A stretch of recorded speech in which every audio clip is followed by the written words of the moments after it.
ප්‍රජාතන්ත්‍රවාදයෙන් තොර සමාජයක ජීවත් වෙන්න ඔබ අකමැති නේද? අපි මේ මාලිමා ආණ්ඩුව යටතේ පසු කරමින් ඉන්නේ අන්න ඒ අකමැත්ත ප්‍රසිද්ධියේ ප්‍රකාශයට පත් කළ යුතු අවස්ථාවක්. ඒ අකමැත්ත හිතේ හංගන් ඉඳලා තේරුමක් නැහැ. මේ ආණ්ඩුව සම්බන්ධයෙන් ප්‍රජාතන්ත්‍රවාදය වෙනසීම සඳහා වන මේ ආණ්ඩුවේ බල ව්‍යාපෘතියට අදාළව අපේ විරෝධය අප්‍රකාශිතව පවතින තාක් මේ ආණ්ඩුව එකින් එක ඔබ සන්තකයේ තියෙන ප්‍රජාතන්ත්‍රවාදී අයිතීන් උදුර ගන්නවා. ඒ අයිතීන් උදුරා ගැනීම සඳහා වන සූක්ෂම දේශපාලන බල ව්‍යාපෘතියක මේ ආණ්ඩුව ඉන්නේ. 22 වන සංශෝධනයේ ගෙනීමේ ප්‍රමුඛ අපේක්ෂාව වෙන කිසිවක් නෙවෙයි. මේ රටේ මහජනයා සතුව පවතින පරම අයිතිය. එහෙම නැත්නම් රාජ්‍යයේ පැවැත්මට අදාළ අවසානාත්මක අයිතිය. තනි වචනයක් ලෙස ජනතා පරමාධිපත්‍යය උදුරා ගැනීම සඳහා වන e-commerce වලට හොඳම payment option එක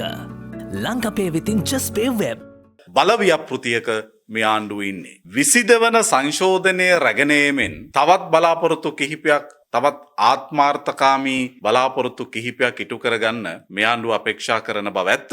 හැබැයි සියල්ලම ද්විතීක අපේක්ෂාවන්. ප්‍රජාතන්ත්‍රවාදය වනසලා මහජනයා සතු පරම අයිතිය මේ පාපිසි මතින් විධායකයේ අතට ගැනීම තමයි ප්‍රමුඛ අපේක්ෂාව. අපි මේ මූලික අපේක්ෂාව මගහැර අනෙක් ද්විතීක කාරණා සමග ගැටිලා තේරුමක් නැහැ. මොකද පළවෙනි අරමුණ බවට පත් වෙලා තියෙන්නේ HNB Finance ස්ථාවර තැන්පතු සඳහා දැන් වඩාත් ආකර්ශනීය පොලියක්.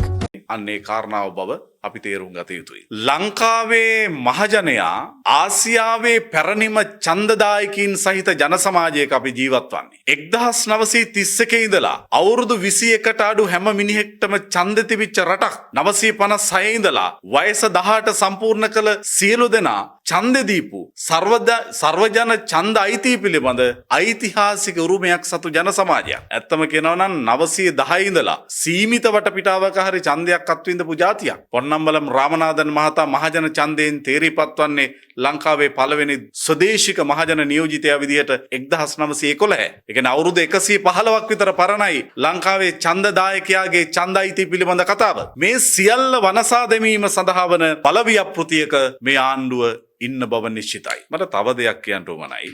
නාමල් රාජපක්ෂ මැතිතුමා මේ පහුගිය අවුරුදු 2ක පමණ කාලය පුරා මේ රටේ ගමින් ගමට ගිහිල්ලා ගමින් ගමට යමින් මහජනයා හමු වෙමින් ජාතිය විසින් මේ මොහොතේ ඉල්ලා සිටින දේශපාලන සංවාදය නිර්මාණය කළා. ඒ දේශපාලන සංවාදයේ දෙස බලපු ආණ්ඩුවට හිතවත් සමහරු උපහාසයෙන් වගේ ඇහුවා දැන් මොකද වෙන්නේ? සෙනග එකතු කරලා රැස්වීම තිබ්බා කියලා ප්‍රතිඵලයක් තියනවද? තව සමහරු ඒවා නාමල් හෙට ජනාධිපති වෙනවද? මේ වගේ උපහාසාත්මක ප්‍රශ්න කිරීම සහිතව ඒ ගමන නිර්භීත ලෙස නාමල් රාජපක්ෂ මැතිතුමා අධීරයෙන් ඉදිරියට අරගෙන ගියා. මේ වීර්යවන්ත තරුණ නායකයාට පුළුවන් වුණා අවසානයේදී අනුර දිසානායක ජනාධිපතිවරයා ප්‍රමුඛ මාලිමා ආණ්ඩුව පැලවත්තේ සඳලු තලෙන් බිමට අරගෙන එන්න. ජනාධිපති පස්වෙනිදා ඉඳලා රටවට යන්න හදනව නේද? ඔබට මතකද පහුගිය කාලේ Tamanගේ දහදියවලට යුක්තිල්ලලා පාරට බහැපු ගොවිය කසිප්පුකාරයෙක් කරපු ආණ්ඩුව අයිතීන් ඉල්ලන්න ආපු කිසිවෙකු සම්බන්ධ සංවේදී